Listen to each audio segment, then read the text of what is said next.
ഞാൻ എൻ്റെ കേസ് എന്താവണമെന്ന് ഞാൻ ആലോചിച്ചപ്പോൾ എൻ്റെ കയ്യിൽ റെസിഡുവലായ നോളജ് ഉണ്ട്. യു പി എസ് സിയുടെ മൾട്ടിപ്പിൾ ടൈംസ് പ്രിലിംസ് പാസ്സാവുന്നു, മെയിൻസിന് വേണ്ടിയിട്ട് കഷ്ടപ്പെട്ട് പ്രിപ്പയർ ചെയ്യുന്നു.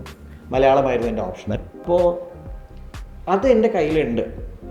പിന്നെ എന്താണ് എക്സ്ട്രാ വേണ്ടത് നോക്കുമ്പോൾ കേരളം. പക്ഷെ അങ്ങനെ കേരളം എന്നുള്ള രീതിയിൽ കേരളം എന്ന് പറഞ്ഞാൽ നമ്മൾ അതിന് മാറ്റി വയ്ക്കാൻ പറ്റില്ല.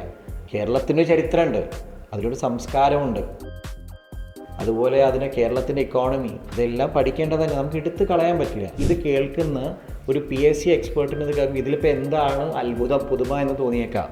പക്ഷേ UPSC മാത്രം പഠിച്ച് ഇതുവരെ ജീവിതത്തിൽ ഒരു PSC പരീക്ഷ പോലും എഴുതാത്ത, PSCക്ക് റൊട്ടേഷൻ ചാർട്ട് ഉണ്ട് എന്ന് അറിയാത്ത ഒരു വ്യക്തിയെ സംബന്ധിച്ച് അതാണ് നമ്മൾ ഓരോരുത്തരുടെ ഓരോന്നാണ്.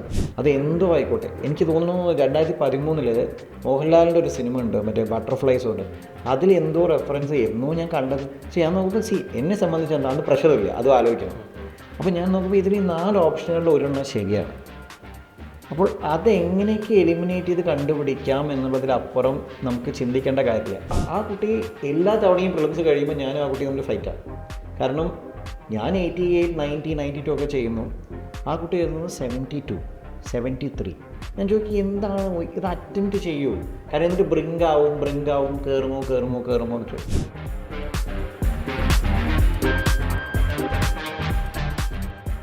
ഈ സിവിൽ സർവീസിന് KS സ്വിച്ച് ചെയ്തപ്പം എന്തെല്ലാം തയ്യാറെടുപ്പുകൾ നടത്തിയിട്ടുണ്ടായിരുന്നേ? ഒന്ന് മേജർലി തയ്യാറെടുപ്പുകളെന്ന് പറയുമ്പം ഞാൻ UPSC മൾട്ടിപ്പിൾ ടൈംസ് ഞാൻ അറ്റംപ്റ്റ് ചെയ്തത് കൊണ്ട് ഒരു റെസിഡുവൽ നോളജ് എനിക്ക് ഉണ്ടായിരുന്നു. അപ്പം ഞാനത് ആദ്യമേ ഞാൻ മുമ്പും സ്വകാര്യ സംഭാഷണങ്ങളിൽ പറഞ്ഞിട്ടുള്ളൊരു കാര്യം തന്നെയാണ്. നമ്മളെന്താണ് നമ്മുടെ UPSC, ലൈക്ക് എല്ലാവർക്കും അവരുടേതായ UPSC ഉണ്ട് എന്നതുപോലെ എല്ലാവർക്കും അവരുടേതായ ഒരു KS ഉണ്ട്, ലൈക്ക് ഏത് എക്സാം ആയിക്കോട്ടെ. അപ്പം ഞാൻ എൻ്റെ KS എന്താവണമെന്ന് ഞാൻ ആലോചിച്ചപ്പോൾ എൻ്റെ കയ്യിൽ റെസിഡുവലായ നോളജ് ഉണ്ട്. UPSCയുടെ മൾട്ടിപ്പിൾ ടൈംസ് പ്രിലിംസ് പാസ്സാവുന്നു, മെയിൻസിന് വേണ്ടിയിട്ട് കഷ്ടപ്പെട്ട് പ്രിപ്പയർ ചെയ്യുന്നു. മലയാളമായിരുന്നു എൻ്റെ ഓപ്ഷണൽ. അങ്ങനെയാണ് ഞാൻ രണ്ടുപേരെ കാണുന്നത്. അപ്പോൾ അത് എൻ്റെ കയ്യിലുണ്ട്.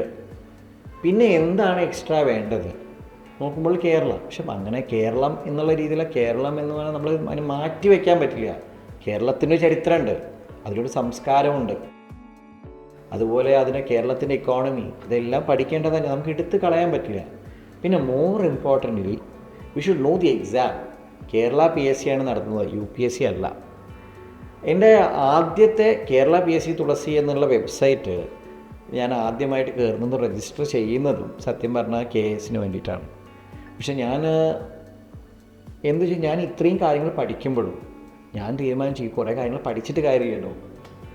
അപ്പോൾ ഞാൻ കേരള PSCയുടെ റാങ്ക് ഫയൽ മേടിച്ചു, അത് സത്യമാണ്.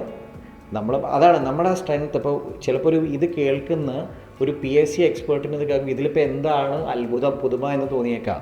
പക്ഷേ UPSC മാത്രം പഠിച്ച് ഇതുവരെ ജീവിതത്തിൽ ഒരു PSC പരീക്ഷ പോലും എഴുതാത്ത, PSCക്ക് റൊട്ടേഷൻ ചാർട്ട് ഉണ്ട് എന്ന് അറിയാത്ത ഒരു വ്യക്തിയെ സംബന്ധിച്ച് അതാണ് നമ്മൾ ഓരോരുത്തരുടെ ഓരോന്നാണ്. അപ്പോൾ ഞാൻ PSCയുടെ റാങ്ക് ഫയൽ മേടിച്ചു, ഈ ഒരു പ്രമുഖ സ്ഥാപനത്തിന് മേടിച്ചു, അതിരുന്ന് വായിച്ചു. അപ്പോൾ എനിക്ക് എങ്ങനെയാണ് PSC ചോദ്യം ചോദിക്കാൻ സാധ്യതയുള്ളത്, എങ്ങനെ അത് ചെയ്യാം. അപ്പോൾ അതിനനുസരിച്ച് എൻ്റെ പഠനത്തിൻ്റെ എനിക്കറിയാത്ത മേഖലകൾ, കേരള ഡെവലപ്മെൻ്റ് ആയാലും കേരള പൊളിറ്റിക്സ് ആയാലും, ഇപ്പോൾ ഞാൻ വെബ്സൈറ്റുകൾ, നിയമസഭാ വെബ്സൈറ്റുകൾ, ടൂറിസത്തിൻ്റെ വെബ്സൈറ്റുകൾ, കേരള അന്ന് ഇത്ര ടെക്നോളജിക്കൽ അഡ്വാൻസ്ഡ് അല്ലെങ്കിലും it was a treasure house of information. അപ്പോൾ അതിലാണ് ഞാൻ ഫോക്കസ് ചെയ്തത്. അതേസമയം ഞാൻ UPSCനെ മറന്നില്ല. അത് നമ്മുടെ കയ്യിലെ റെസിഡൽ നോളജിനെ പോളിഷ് ചെയ്യാനുള്ള ഒരു സമയം എൻ്റെ ലിമിറ്റഡ് ടൈമിനുള്ളിൽ ചെയ്തു. അപ്പോൾ ഇതിൻ്റെ ഒരു മിക്സായിരുന്നു എൻ്റെ. ഈ മിക്സ് എല്ലാവർക്കും ഇതേപോലെ ചെയ്യേണ്ട ആവശ്യമില്ല, ചെയ്യാൻ പറ്റുകയില്ല. കാരണം ഓരോരുത്തരുടെ സ്ട്രെങ്ത്തും വീക്ക്നെസ്സും എന്നുള്ളതിൽ അനുസരിച്ച് വ്യത്യാസം വരുമല്ലോ. അതാണ് എനിക്ക് മേജർലി എൻ്റെ പ്രിപ്പറേഷൻ എന്ന് പറയുന്നത്. എൻ്റെ പ്രിപ്പറേഷൻ എൻ്റെ സ്ട്രെങ്ത്തിനെ ഞാൻ മനസ്സിലാക്കുകയും എൻ്റെ വീക്ക്നെസ്സുകളെ അഡ്രസ്സ് ചെയ്യാൻ എന്നാൽ കഴിയുന്ന വിധം ശ്രമിക്കുകയാണ്. ഈ സിവിൽ സർവീസിൻ്റെ പ്രിലിംസ് 5 തവണ കടന്ന ഒരാളാണ്. അതും ഒന്നാമത്തെ അറ്റംപ്റ്റിൽ കാര്യമായിട്ടൊന്നും പഠിക്കാണ്ട് പോലെ എഴുതിയിട്ട് കിട്ടിയ ഒരാളെ കൂടെയാണ്. അപ്പോൾ ഈ പരീക്ഷ ശരിക്കും പറഞ്ഞു കഴിഞ്ഞാൽ ഒരു നോളജ് എക്സാം അല്ല, കുറേയൊക്കെ ടെക്നിക്കിൻ്റെ ഒരു ഗെയിമും കൂടെയാണ്. അതെ. അത് എങ്ങനെയാണ് മൻമോഹൻ ആ ഒരു പരീക്ഷ മനസ്സിലാക്കുന്നത്? ഇത് തന്നെയാണ് KSൽ സംഭവിക്കുന്നത്. തീർച്ചയായും ഒരുപാട് പഠിക്കുന്നതിനേക്കാളും കൂടുതൽ ചില ടെക്നിക്കുകൾ ഉപയോഗിക്കുന്നുണ്ടല്ലോ. അതെ. അങ്ങനെ എന്തെങ്കിലും സീക്രട്ടോ ടെക്നിക്സ് ഷെയർ ചെയ്യാൻ പറ്റുമോ? സീക്രട്ടോ ടെക്നിക്സ് എന്നുള്ളതല്ല. ഞാനിപ്പോൾ നേരത്തെ പറഞ്ഞു, നമ്മൾ ഒരു ക്വസ്റ്റ്യൻ നമ്മളൊരു പരീക്ഷ അത് എന്തോ ആവട്ടെ, ആ പരീക്ഷയുടെ ഡിമാൻഡിനനുസരിച്ച് നോക്കുമായിരുന്നു. ഞാൻ 2013 ഞാൻ ലാസ്റ്റ് എഴുതിയ പ്രിലിംസിലായാലും ഞാൻ നോക്കി വെച്ചാൽ 100 ചോദ്യങ്ങൾ വരുമ്പോൾ ആ 100 ചോദ്യങ്ങളിൽ എങ്ങനെ എനിക്ക് എല്ലാതും കറക്റ്റാക്കാൻ ശ്രമിക്കാമെന്നായിരുന്നു. അത് എന്തോ ആയിക്കോട്ടെ. എനിക്ക് തോന്നുന്നു 2013 മോഹൻലാലിൻ്റെ ഒരു സിനിമ ഉണ്ട്, മറ്റേ ബട്ടർഫ്ലൈസ് ഉണ്ട്. അതിൽ എന്തോ റെഫറൻസ് എന്നോ ഞാൻ കണ്ടത്. പക്ഷേ ഞാൻ നോക്കുമ്പോൾ എന്നെ സംബന്ധിച്ച് എന്താ അന്ന് പ്രഷറില്ല, അതും ആലോചിക്കണം. അപ്പോൾ ഞാൻ നോക്കുമ്പോൾ ഇതിൽ ഈ 4 ഓപ്ഷനുകളിൽ ഒരെണ്ണം ശരിയാണ്. അപ്പോൾ അതെങ്ങനെയൊക്കെ എലിമിനേറ്റ് ചെയ്ത് കണ്ടുപിടിക്കാം എന്നുള്ളതിലപ്പുറം നമുക്ക് ചിന്തിക്കേണ്ട കാര്യമില്ല. മേ ബി ആ ഒരു ഫോക്കസ് എനിക്കുണ്ടായിരുന്നു. That is one focus. കാരണം ഈ 4 എണ്ണത്തിൽ ഒരെണ്ണം എൻ്റെ ഉത്തരമാണ്. അതെനിക്ക് എങ്ങനെ എത്തിച്ചാലും അത് എൻ്റെ വേ ആണ്, അത് ശരിയായാൽ മതി. രണ്ടാമത്തെ കാര്യം ഞാൻ മനസ്സിലാക്കുന്നു, ഇത് ചെയ്യുമ്പോൾ സ്വാഭാവികമായിട്ടും തെറ്റുകൾ വരാം. അപ്പോൾ തെറ്റുകളുടെ എണ്ണം നെഗറ്റീവ് പോയിൻറ്റ്സ് ഉണ്ട്. അപ്പോൾ മാക്സിമം ശരികൾ കൂട്ടുമ്പോൾ തെറ്റുകൾ കുറയ്ക്കുക. Basic fund like every UPSC നമ്മൾ പറയുന്ന അത് മാത്രമേ ഞാൻ ചെയ്തുള്ളൂ. പക്ഷെ അത് ചെയ്തത് എന്താണെന്ന് വെച്ചാൽ അത് ഞാൻ എൻ്റെ സ്ട്രെങ്ത്താണ്. ഞാനിത് എഴുതുന്ന സമയത്ത് 2013 എഴുതുമ്പോൾ ഞാൻ നേരത്തെ പറഞ്ഞതുപോലെ എനിക്ക് ഒന്നും അറിയില്ല. പക്ഷെ 17 എനിക്ക് ഇവിടെയൊക്കെ മറ്റ് ടെസ്റ്റ് സീരീസൊക്കെ എഴുതുന്നതോടുകൂടി എനിക്ക് തോന്നിയത് എങ്ങനെ എഴുതണമെന്ന്. അപ്പം ഞാൻ നോക്കിയപ്പോൾ 2017 13 എനിക്ക് ഓർമ്മയില്ല. 17 ആദ്യത്തെ റൗണ്ട് കഴിഞ്ഞപ്പോഴേക്ക് 31 ചോദ്യം അറിയുള്ളൂ. അതിലൊക്കെ ഒരു കാര്യം ഉറപ്പായി, 31 ചോദ്യം മുഴുവൻ ശരിയായാലും ഞാൻ ഈ പരീക്ഷ പാസ്സാവില്ല. അപ്പോൾ ഞാൻ പിന്നെ 31 മുതൽ ഞാൻ അടുത്ത റൗണ്ടിലേക്ക് പോകുമ്പോൾ എൻ്റെ എലിമിനേഷൻ സ്ട്രാറ്റജികൾ കുറച്ചുകൂടി വർക്ക് ചെയ്ത് റിസ്ക് എടുക്കുക. Fair enough.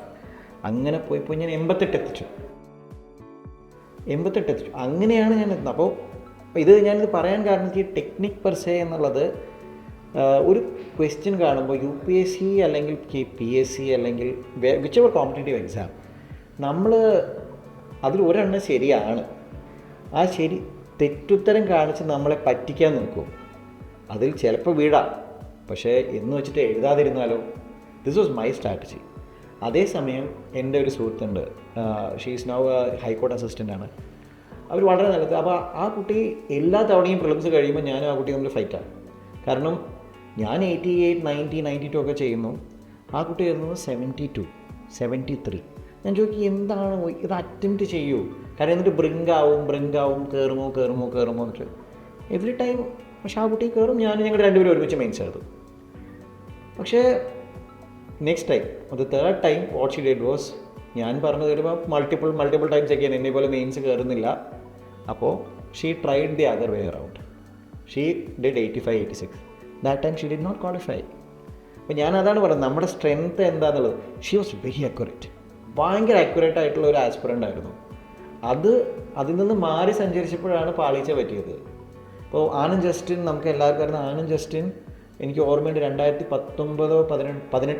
18 one of the toughest prelims. 19 Anand Justin 68 ചോദ്യമേ അറ്റംപ്റ്റ് ചെയ്തിട്ടുള്ളൂ. He qualified forest prelims as well.